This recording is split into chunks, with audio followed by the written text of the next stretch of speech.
So it is my honor to introduce Dr. Marla Pérez-Davis, who will deliver our keynote commencement address. Dr. Pérez-Davis serves as the director of the National Aeronautics and Space Administration's John H. Glenn Research Center in Cleveland. In this position, she is responsible for planning, organizing, and directing the activities required in accomplishing the missions assigned to the center. The Glenn staff consists of more than 3,200 civil service and support employees and has an annual budget of over $900 million.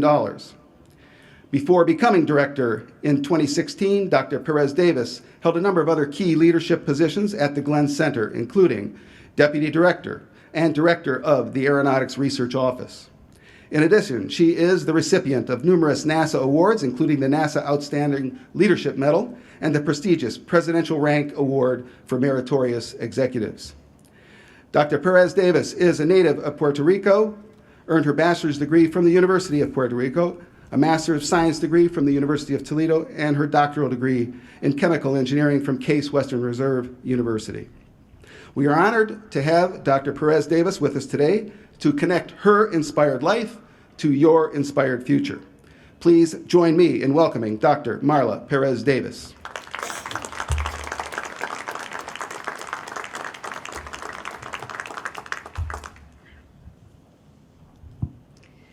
Good morning. Good morning.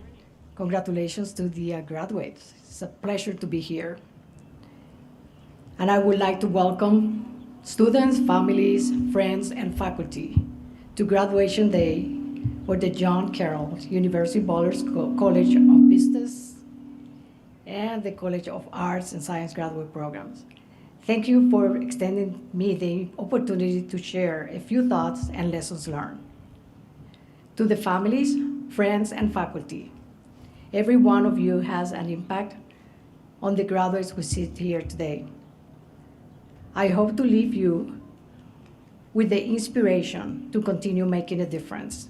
And to the students, you have accomplished something extraordinary, but this is a new beginning to you.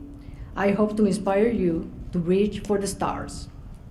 Before I tell you my story, let me share some insights and disclaimers about what went on behind the scenes in preparation for today's commencement speech.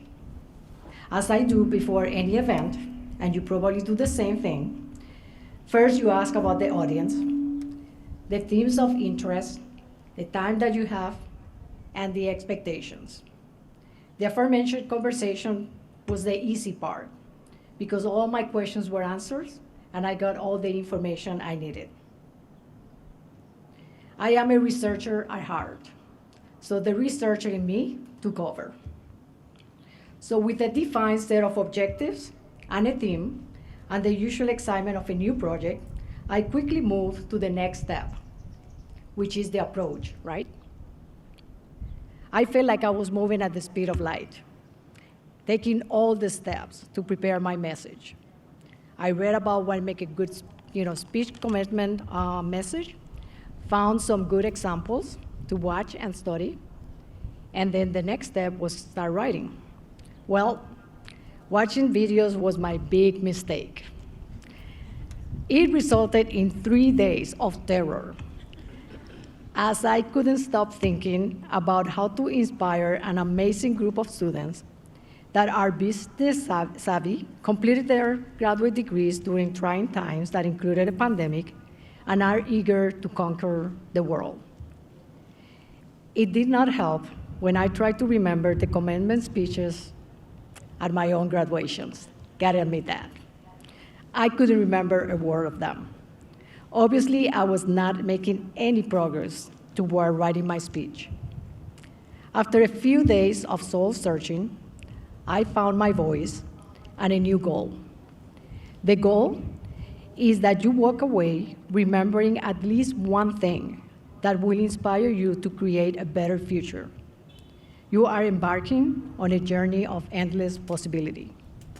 Life is not a straight path. Your challenge is to navigate the turns, detours, getting lost, and finding your way. Keep in mind the saying, it is the journey, not the destination. For the next few seconds, better say minute, join me to dream big. We are going to the moon. You are the Artemis generation. You are going to help us in this journey of exploration. We're opening new markets. We are creating a space economy that will need your innovation and creativity. We will talk about new business models. We will have to revisit space policy. We will be formulating industry and international partnerships and collaborations for economic and societal benefits. We will be looking at space trade and space manufacturing, to name a few. So now I'm going to play a video, and I would like for you, probably will be your last assignment here at Carroll University, to envision your future and how you can help us be successful for generations to come. Play the video.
Imagine the future. The future will not surprise you. You will surprise the future. At an early age, I learned about vision, commitment, following the rules, hardships, and the importance of an education. As a middle child, I was independent, fearless, and introverted. Those traits were and continue to be my strength and also my weaknesses. Everyone has a story to tell, full of challenges and opportunities, tears and laughs, accomplishments and regrets. My story is similar to many of yours. The differences are in the characters of our stories, our backgrounds, and the characteristics of the environment that we grew up in. Some time ago, in one of my speeches, I introduced the butterfly effect to describe how my mother and grandmother influenced the person I became. Wikipedia described the butterfly effect as follows. In chaos theory, the butterfly effect is the sensitive independence of initial conditions in which a small change in one state of the deterministic nonlinear system can result in large difference in a later state.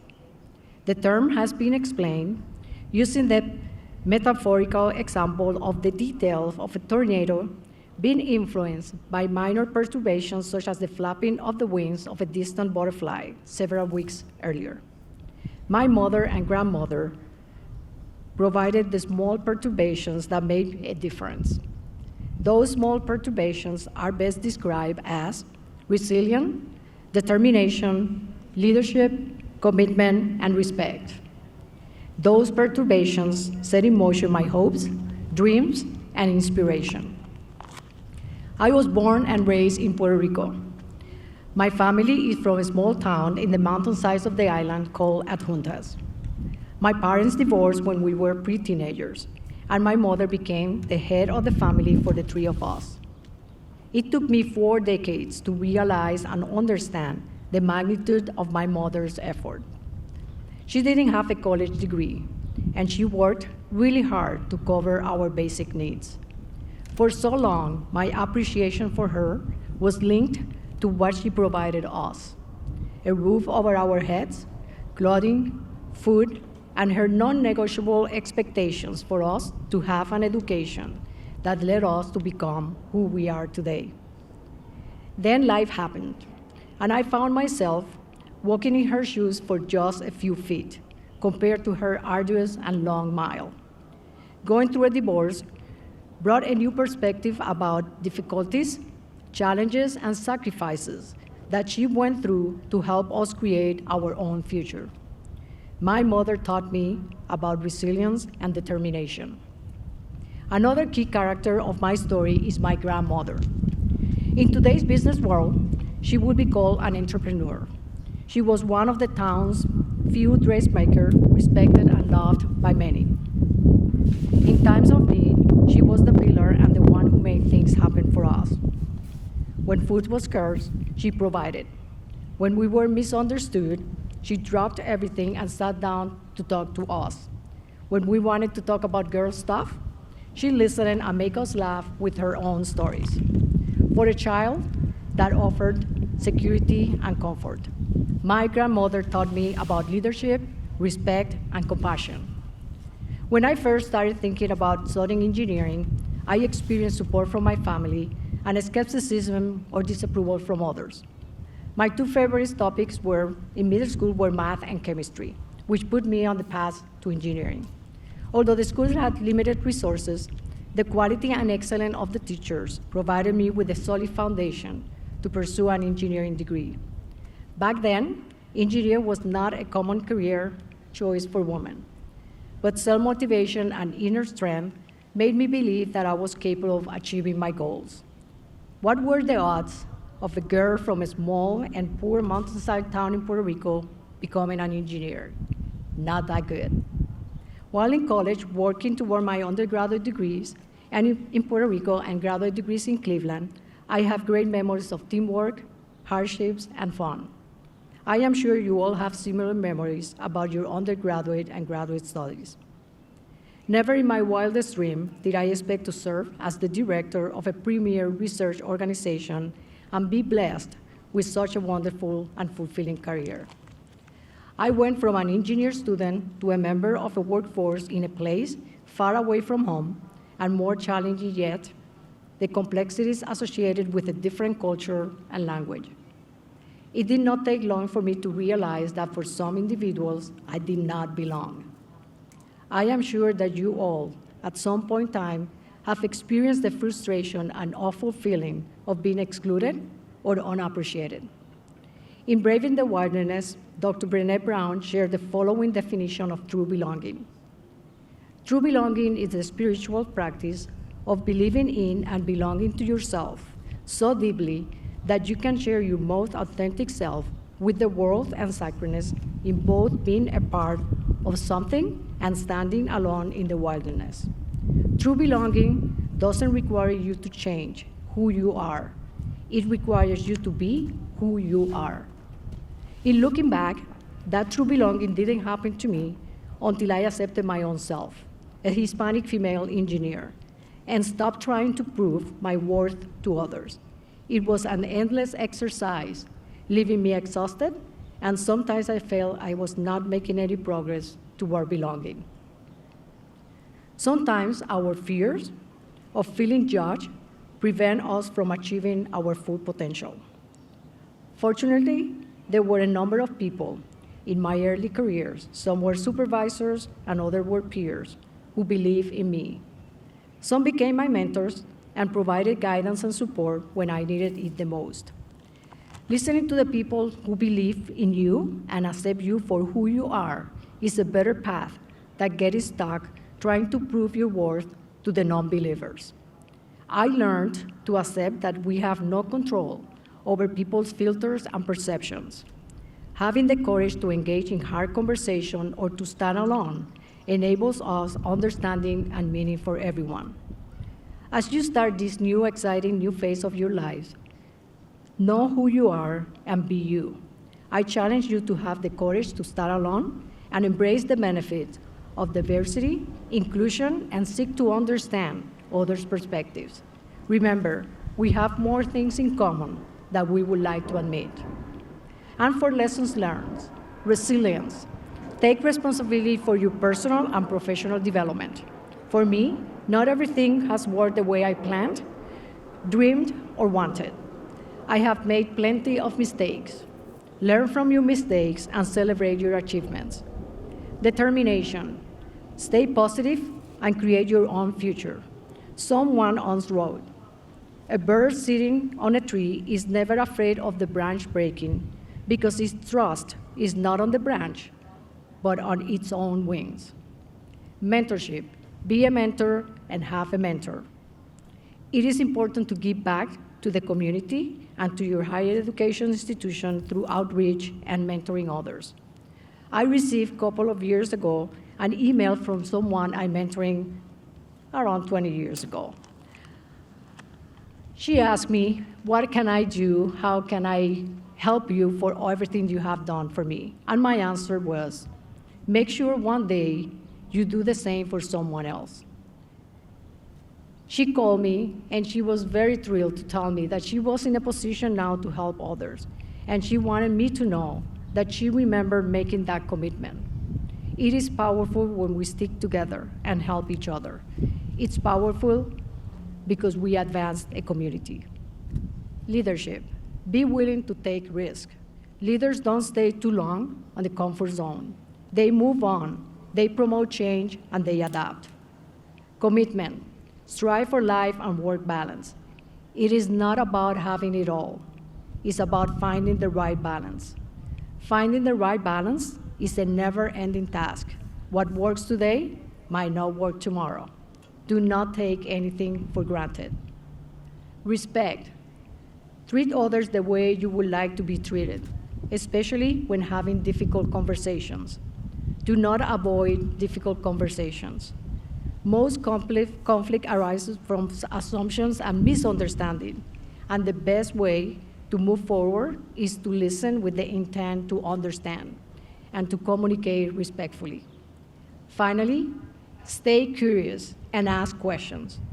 You have a winding path ahead of you, and I don't know what characters are in your story or what might cause your butterfly effect, but I do know that great opportunities are ahead of you if you reach for the stars. Congratulations.